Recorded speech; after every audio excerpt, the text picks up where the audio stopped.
Hello, everybody. How you doing? I'm going to talk about, me, myself, the House of Omni, and, how I got started in the ballroom community. Well, first of all, I'd like to give accreditation to Thomas Omni, who sat in my living room back in 1979 and said, we're going to start a house. I had no idea what that was. I was a little familiar on the in regards to the balls, but I wasn't really sure exactly what my role would be. Well, Thomas Omni Baker was the founder, and he made me the father of the House of Omni.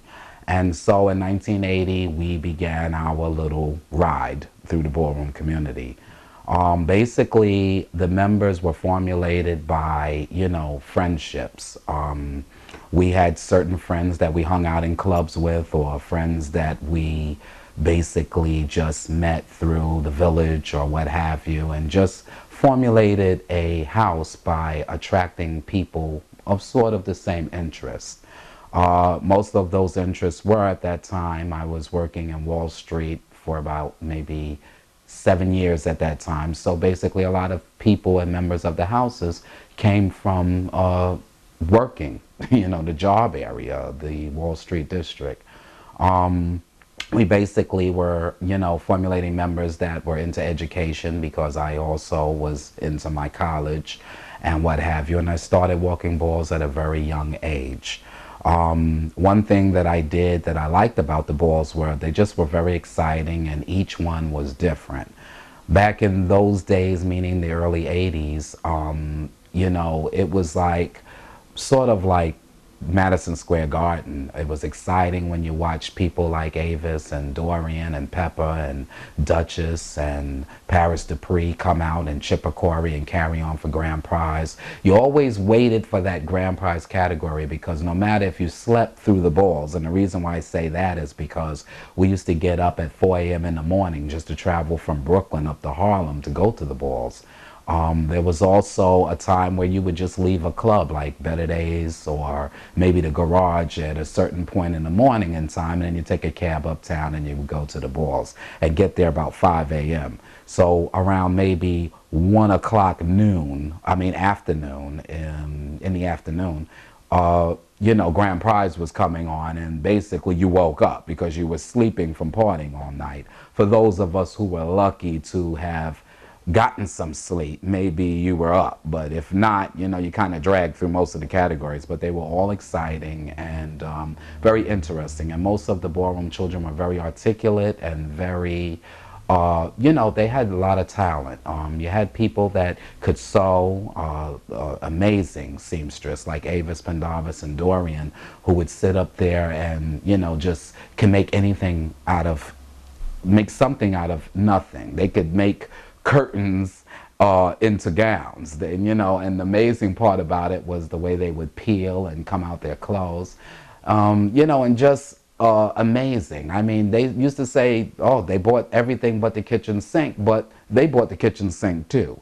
And one thing I remember about my first ball that I gave in 1983 on 86th Street, which was East 86th Street, it was like when Pepper and Avis and them pulled up to the ballroom, they pulled up with U-Haul trucks, which carried most of their costumes. And that was for grand prize. The House of Omni, we always shared like special interests, not just education, but the working. And also personalities. That was very important. And I remember as early as the females that I had to deal with, we weren't a femme queen house at the beginning, because femme queens always required much more. They wanted you to go to the doctors with them. They wanted to talk about hormone shots. These are things that never really interest me. So basically I never had a real close relationship with the femme queens until later on, when I started to get more involved with actually accepting my own being gay, and that took a long time. But going to the balls kind of gave me an outlet. Basically, my categories in particular were executive, and that was an easy category for me because, you know, I worked on Wall Street and every day I had to wear a different suit. So when I walked in the category of high fashion executive, I had all the right things, from the briefcase to the stocks to the bonds to the credit cards to the accreditation to even the phone page from my job listing me in the communications department.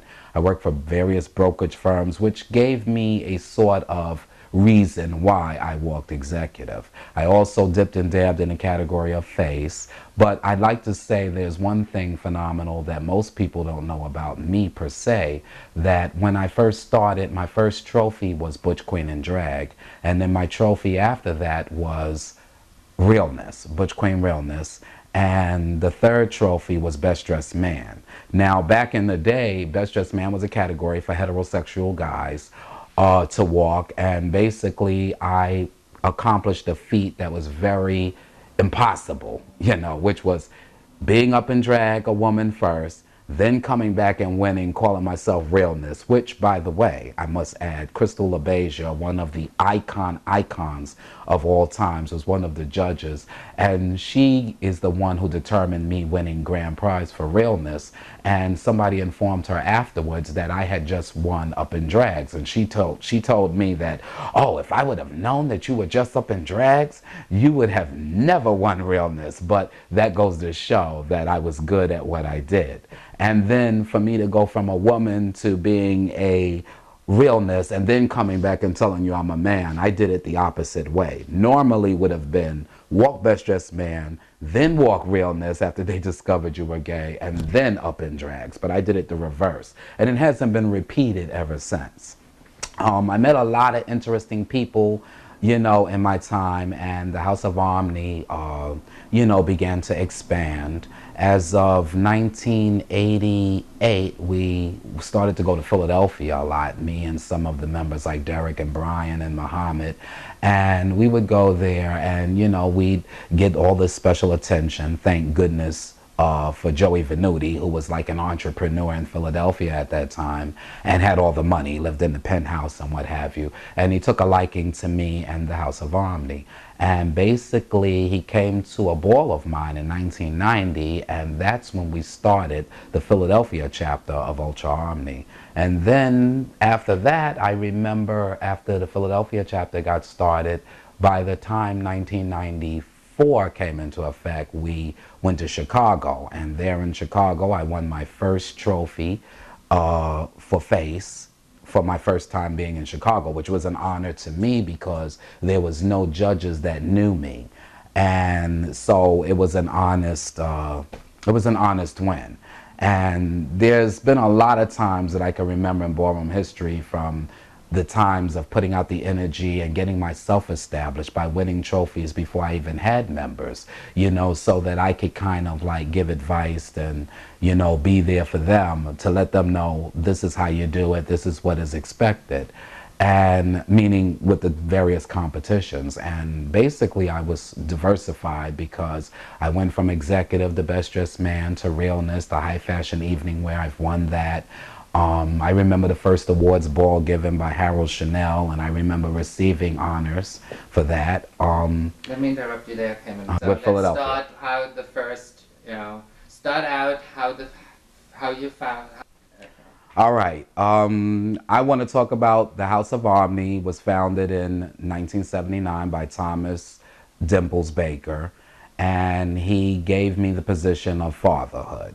From there, we, you know, built until, I would say from 1980, when we started walking balls, up until 1990 is when we first attracted members outside of New York City, which was Philadelphia. And they were the Philadelphia chapter. And from there, in 1994, I went to Chicago and I met a few people after, you know, attending some of their affairs, and they were interested in becoming members. So in Chicago of 1994, we built Chicago chapter. Then we went to Chicago, also included Milwaukee. It was basically simultaneously. because you had the father of the House of Chicago, Kenny, and then you had Wayne, who was the father of Milwaukee, and then there was a well-known DJ who was living in St. Louis at the time named Kevin Brock, who at the same time, 1994, became Omni, father of that chapter. So in 1994, we had Chicago, St. Louis, and we had Milwaukee, Wisconsin.